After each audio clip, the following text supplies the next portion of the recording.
I'm Rabbi Kula, and I'm an 8th-generation rabbi.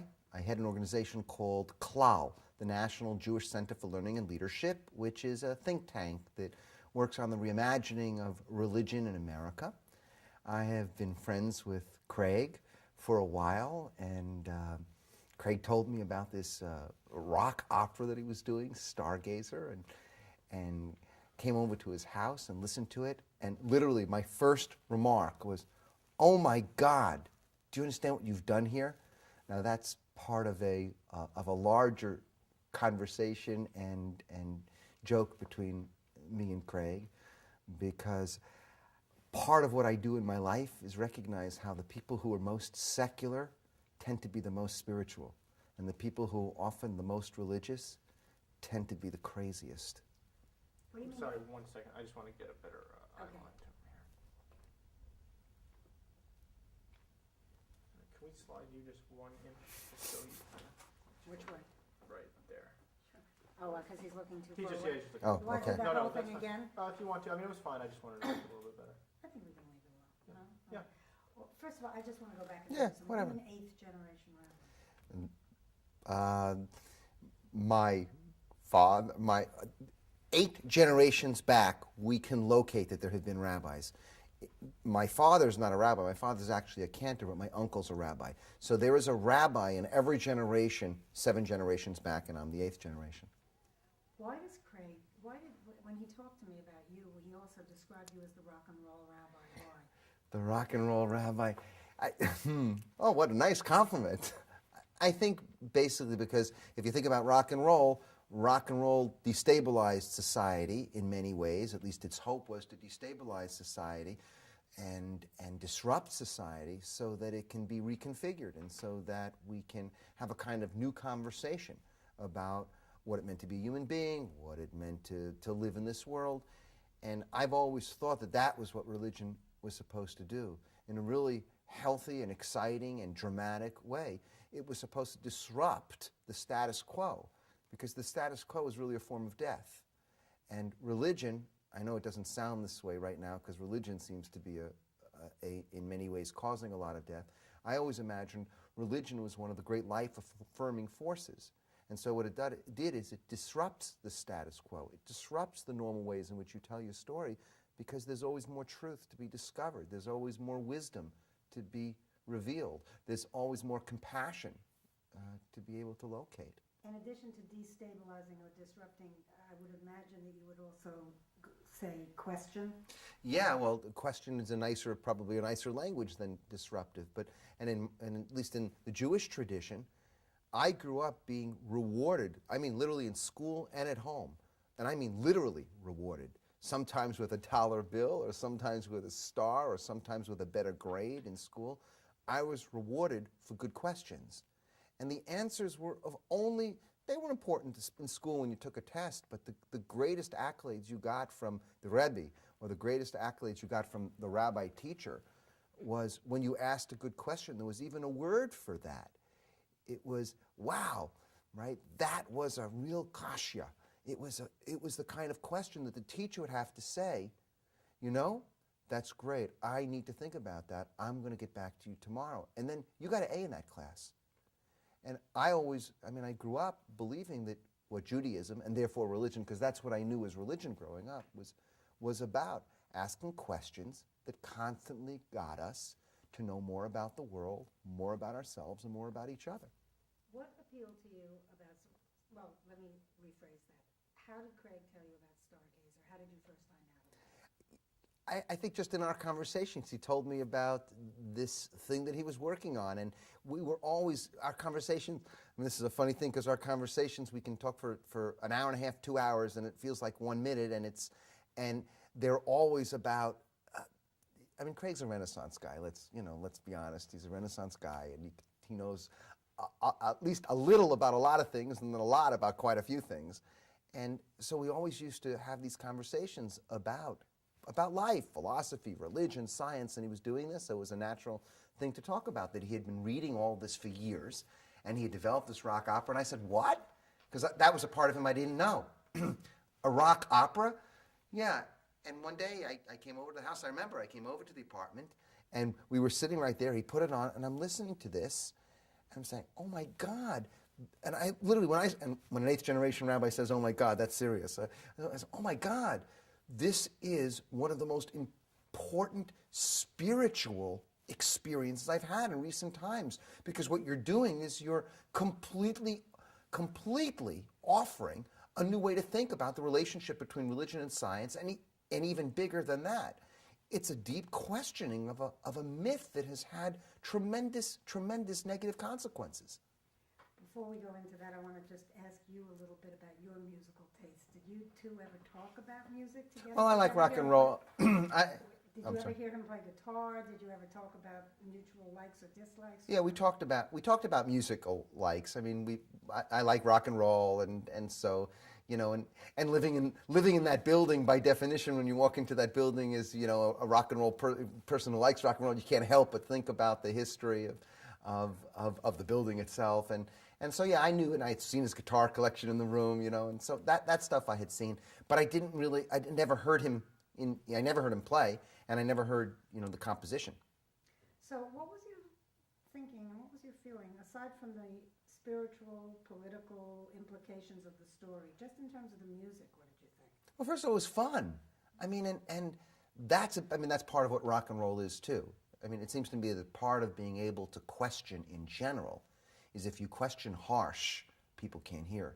If you question fun, if you question with pleasure, then people can hear. So it was fun. It was a real musical, you know. And I heard it before it was all connected, you know. I heard it on you know, you put it a DVD, and I heard a little piece here and a little piece there, and I said, oh my God, this is. I mean, you're tapping your foot, and then sometimes you're really, you know, thinking and reflective, depending on which piece it is, and I said, wow, this is a real show. Wow. My first thing was, like usual with Craig, unbelievably impressed and blown away. So that was just on the music. So it was your fault that this was presented live for the I know. first time, yes? Gosh, I sometimes I even feel a little guilty about that to this day. Well, tell us what happened. Take us through the process of what happened from when you first heard it to when it was presented that night. I was sitting on that. I was sitting in a chair, listening to that, listening to Stargazer, and actually the last number or two had not yet even been composed fully, I don't think, and I was blown away. And I guess maybe a month later, I'm in my office at Klal, and we have an annual event, and it's always an event. It's kind of like our major fundraiser, and it's called In Concert. But what it's about is it tries to create an experience in which boundary crossing creates something good. It can be in art, it can be a dance, it could be in dialogue, it doesn't matter. And I was sitting there and said, what should our program be this year? What should our program be this year? And I said, you know, I wonder if Craig would do this. It's not ready. What if I beg him? What if I, you know, would he do this? Because this is actually perfect. So many different boundaries are crossed on so many different levels. And that's what this event is about. It produces that kind of experience for people in a wonderful environment so that they're not afraid of boundary crossing. They're not afraid of questioning. They're not afraid of deconstructing ways in which they're organizing their reality. And on top of that, all the debates about science and religion and heresy in general, things you're not allowed to say because they're established truths. I said, my God, this would be perfect. And I called them up and said, can I come? I need to come and talk to you. And I said, I know that you think this is crazy, and you're going to say no first thing because it's not ready, and I know you're a perfectionist, and I get it, but I beg of you, I want you to think about this. Would you be willing, maybe, to do this? And we won't announce it any bigger than you need. I know it's not ready, but would you be willing to do this as an event in support of Klal, the institution? And we'll do it, you know, we'll do it the way you like, and I want to be respectful, but I'm telling you, this is great. And he said, well, I need to think about it, and I'm not sure, it's not really done, and you know, it's maybe not good enough, and you know that part of Craig that really is, that's the humble part. It's a very, very nice piece of a person who's that talented. And I think I persevered, and then he said yes. And then what was great about it is he took over, and it became a really amazing event. The part of the story that first hit you, was it the fact that the church had gotten a bad rap? Was it the connection of the church to supporting a scientist? Was it Galileo as a star? I mean, what was it that first appealed to you? The first thing that appealed to me about Stargazer, before any of kind of the larger story, was someone was willing to take on an established story. And for me, in how I kind of lead my life and think about my spiritual life, and I come back to that because that's who I am, that's the language I speak out of, is the founding story for me is Abraham smashing the idols. Abraham going into his father's store and watching people worship idols and saying, these idols are not taking you anywhere, and then smashing the idols. And I've always thought that smashing idols is really a very, very important thing to do. And here was this rock opera.